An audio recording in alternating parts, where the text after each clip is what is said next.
Not all sons of doctors raise baby ducks and chickens in their kitchen, but I do.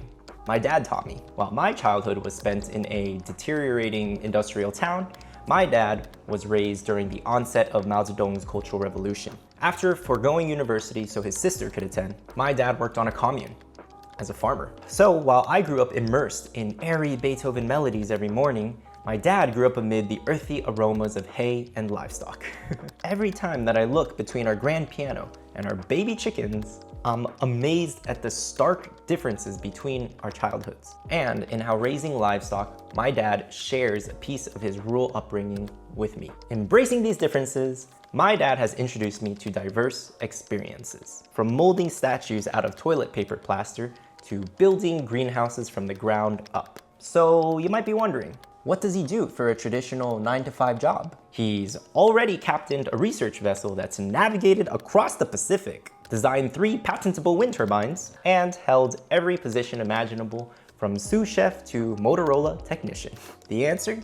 Nothing. He's actually a stay-at-home dad right now. My family is a matriarchy in a patriarchal community. Accordingly, I'm greeted with astonishment whenever I try to explain my dad's financial status. How lazy and unmotivated he must be. Many try to hide their surprise, but their furtive glances say it all. In a society that places economic value in the forefront of worth, these assumptions might apply to other individuals, but not to my dad. When I look at the media, whether it be the front cover of a newspaper or a featured story in a website article, I often see highlights of parents who work incredible hours and odd jobs to ensure their children receive a good upbringing. While those stories are certainly worthy of praise, they often overshadow the less visible, equally important actions of people like my dad. I realize now that my dad has sacrificed his promising career and financial pride to ensure that his son would get all of the proper attention, care, and moral upbringing he needed. Through his quiet, selfless actions, my dad has given me more than can be bought from a paycheck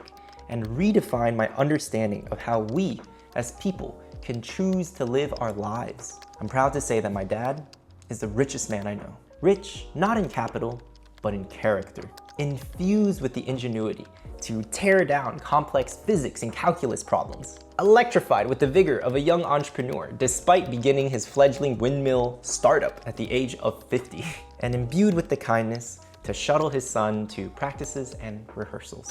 At the end of the day, it's those traits in people that matter more to me than who they are on paper. Stories like my dad's remind me that worth can come in forms other than a 6-figure salary. He's an inspiration, reminding me that optimism, passion, and creativity can make such a difference in a life as young as mine. It's those unspoken virtues that define me. Whether it's when I fold napkin lotuses for my soup kitchen's Christmas dinner, or when I bake challah bread French toast sticks for my chemistry class, I'm aware that achievement doesn't have to be measured empirically. It's that entrepreneurial, self-driven determination to bring ideas to life that drives me. My dad lives off the beaten path. I too hope to bring that unorthodox attitude to other people and communities. All too often, I'm left with the seemingly unanswerable question, what does my dad do? But the answer all too simply is that he does what he does best, inspire his son.